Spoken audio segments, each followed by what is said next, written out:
Welcome to JSS Matriculation School, Talawadi Social Class. Today I go to explain you Civics, lesson number 2, Central Government. The central government is the supreme government in our country. The headquarters of the central government is at New Delhi. Articles 52 to 78 in Part 5 of Indian Constitution deals with the Union Executive.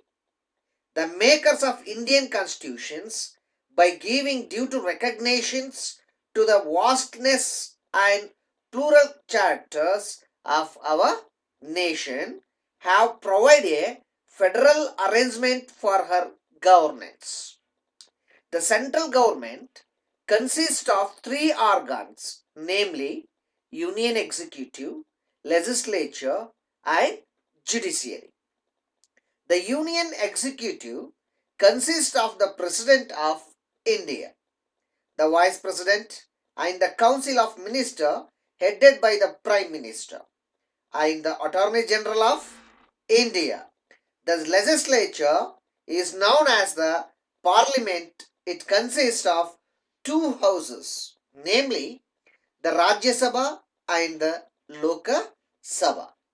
The Union Judiciary consists of the Supreme Court of India. Now we are going to learn the first one is the President of India. The President is the nominal executive authority. It's a scheme of parliament systems. The government provided by the constitutions by the President is the nominal executive authority. The chief executive of the Indian Union is the President. He is the designated as the first citizen of India. He is the supreme commander of the armed forces also. The President is also the constitutional head of the Union Executive.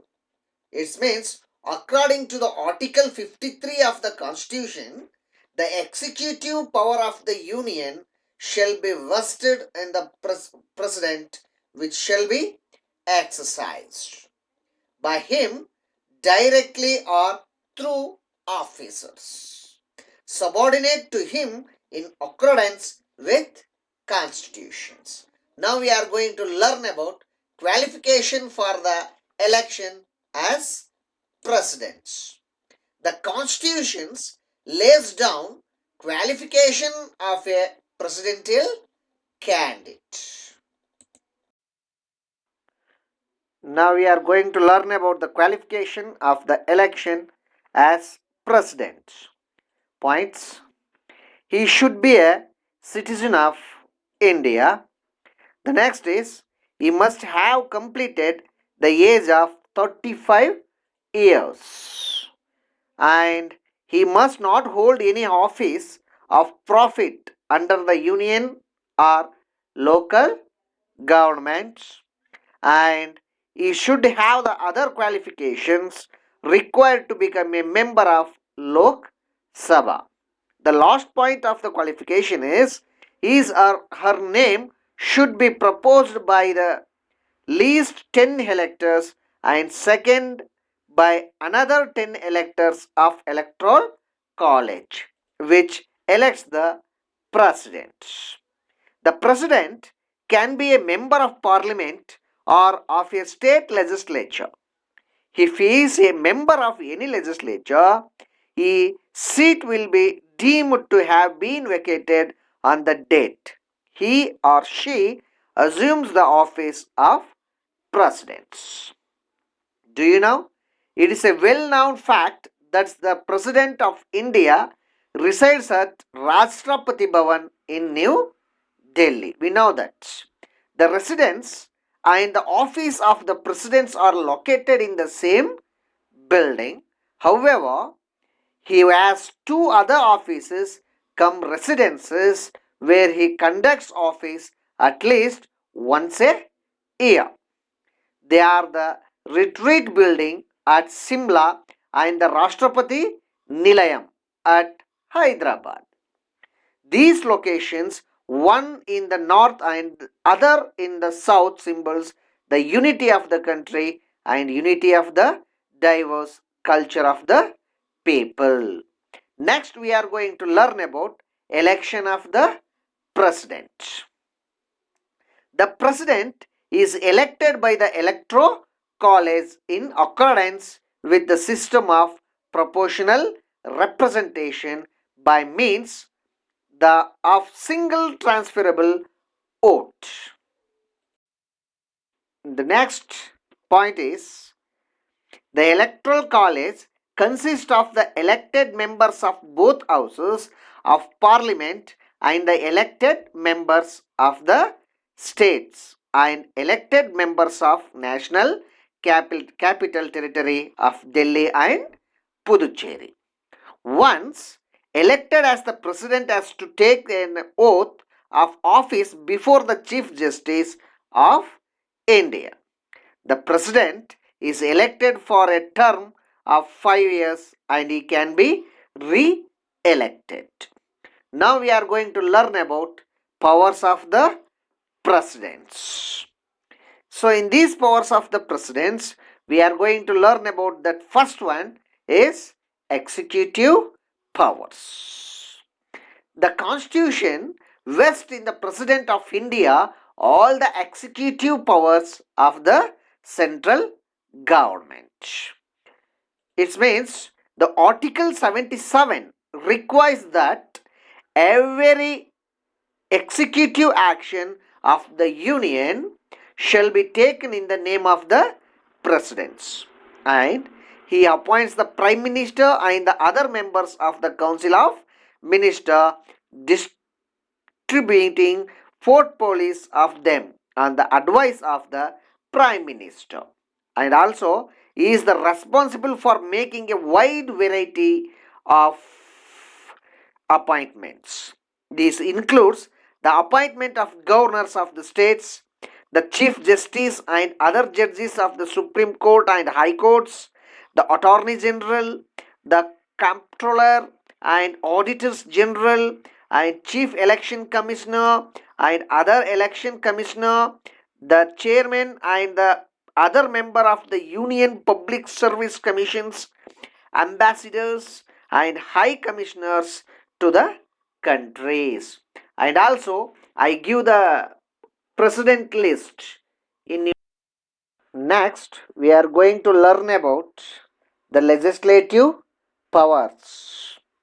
Legislative power, the president is the integral part of the union parliament and he inaugurates the season of the parliament by addressing it after the general election and also at the beginning of the first session each year. These addresses is essentially identically in nature to a speech from the throne. The president summons parliaments at least twice in a year.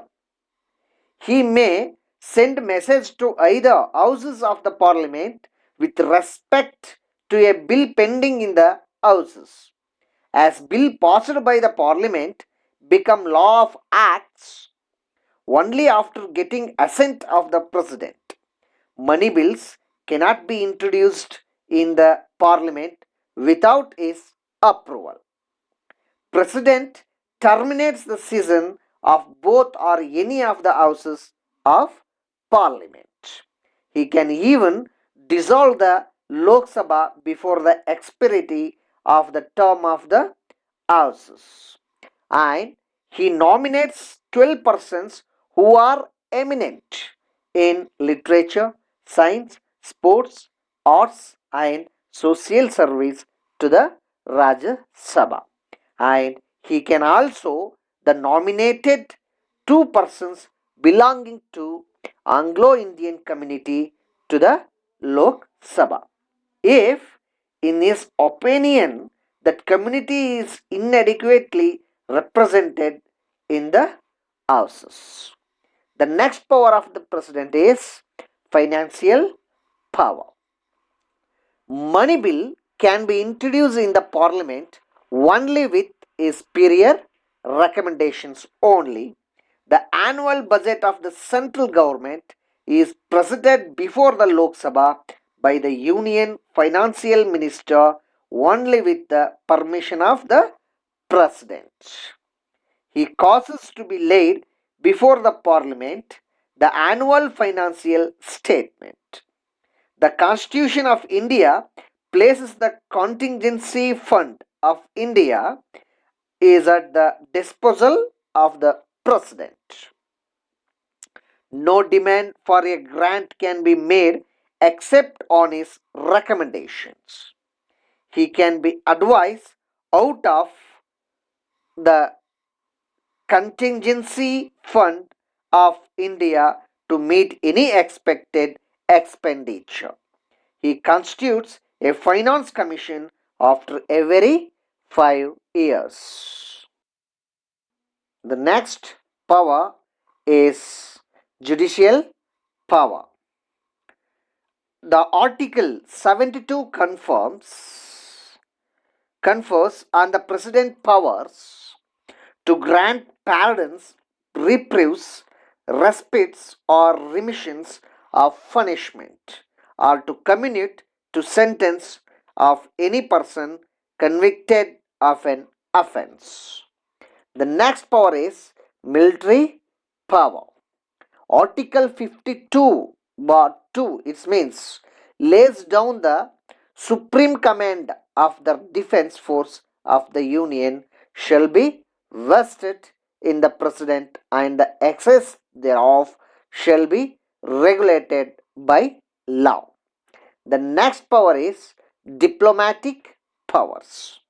The President appoints Indian diplomats to other countries and receive foreign diplomats posted to India. The ambassador designated becomes ambassador after calling on the President. The proceeding is ceremonial. All treaties and agreements with foreign states are entered into the name of the President. The next power of the President is emergency power. The President has been empowered by the Constitution to proclaim national emergency under these articles. It means the Article 352 confers powers on the President to make a proclamation of emergency on the grounds of war, external aggression, or armed rebellion. And the next, the state emergency under the Act is Article 356. Confirm the power of the President to make a proclamation of state emergency by declaring that the government in the state cannot be run or in the accordance of the provisions of the Constitution. The next is under the Article 360, the President is vested with the power to proclaim financial emergency if he is satisfied that the financial stability or the credit of India or any part of the India is treated by any reason.